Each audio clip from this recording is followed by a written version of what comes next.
اعوذ باللہ من الشیطان الرجیم بسم اللہ الرحمن الرحیم قال اللہ تعالیٰ فی سورہ البقرہ یا ایہا الذین آمنوا کتب علیکم الصیام کما کتب علی الذین من قبلکم لعلکم تتقون۔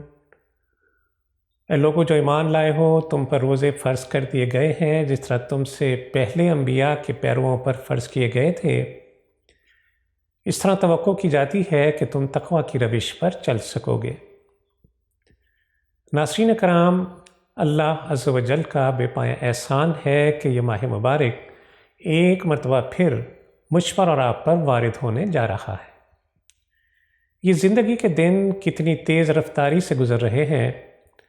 ابھی کچھ ہی عرصہ پہلے ہم نے رمضان کو الوداع کہا تھا، اور اب وہ دوبارہ ہماری زندگیوں میں خیر و برکت لے کر آنے والا ہے۔ بھائیوں، ہر گزرنے والا دن ہمیں اپنے انجام سے قریب تر کرتا چلا جا رہا ہے۔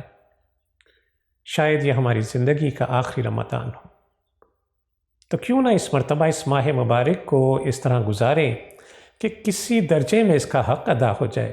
ماہ رمضان نیکیوں کا موسم بہار ہے۔ یہ رحمتوں اور برکتوں والا مہینہ ہے جس میں نوافل کا اجر فرض کے برابر اور فرض کا اجر 70 گنا تک بڑھا دیا جاتا ہے۔ اس ماہ مبارک میں جو یقین اور ایمان محکم کے ساتھ روزے رکھے گا تو اللہ عز و جل اپنی کمال مہربانی سے اس کے سابقہ گناہوں کو معاف فرما دے گا۔ اللہ عز و جل ہر نیکی کا اجر بیان کر دیتا ہے، لیکن روزے کے بارے میں فرمایا کہ روزہ میرے لیے ہے اور میں ہی خود اس کا اجر عطا فرماؤں گا۔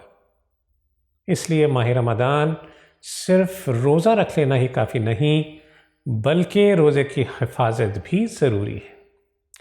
یہ اسی وقت ممکن ہے جب ہر مسلمان اپنی رات اگلے دن کے روزے کی تیاری اور اہتمام میں گزارے اور دن کا وقت روزے کی حفاظت میں گزارے۔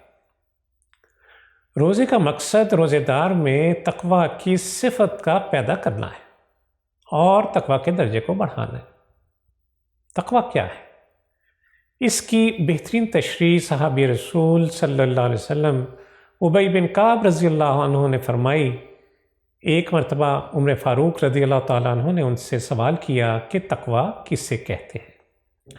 سیدنا ابی بن کعب رضی اللہ تعالیٰ عنہ نے کہا کہ اے امیر المومنین، کیا آپ کا گزر کسی ایسے تنگ راستے سے ہوا جس کے دونوں طرف خاردار جھاڑیاں ہوں؟ عمر فاروق رضی اللہ تعالیٰ عنہ نے جواب دیا، ہاں۔ کعب رضی اللہ تعالیٰ عنہ نے پھر پوچھا کہ آپ نے اس راستے کو کیسے عبور کیا؟ عمر فاروق رضی اللہ تعالیٰ عنہ نے جواب دیا کہ میں نے اپنے کپڑے اچھی طرح سمیٹے اور ان جھاڑیوں سے بچتا بچاتا بحفاظت گزر گیا۔ ابی بن کعب رضی اللہ تعالیٰ عنہ فرماتے ہیں، امیر المومنین، بس یہی تقوی ہے۔ یہ دنیا ایک تنگ پک ڈنڈی ہے جس کے دونوں طرف حرص و ہوس کے، دنیاوی خواہشات کے خاردار گناہ آلود جھاڑیاں لگی ہوئی ہیں۔ اگر ان سے احتیاط نہ برتی جائے تو دامن زندگی قدم قدم پر تار تار ہو سکتا ہے۔ متقی وہی ہے جو ان گناہوں، تحریض اور نفسانی خواہشات سے بچتا بچاتا اپنی منزل مقصود آخرت تک پہنچ جائے۔ اللہ عز و جل سے دعا ہے کہ ہمیں روزوں کا منطقی نتیجہ تقوی کی صفت یہ ہمیں عطا فرمائے، ہمارے روزے ہمارے لیے جہنم سے آڑ بن جائیں اور جنت میں داخلے کا سبب بن جائیں۔ جب ہم اللہ کے حضور حاضر ہوں تو وہ ہم سے راضی ہو۔ وصلی اللہ تعالی علی خیر خلقہ محمد وعلی آلہ وصحبہ وسلم۔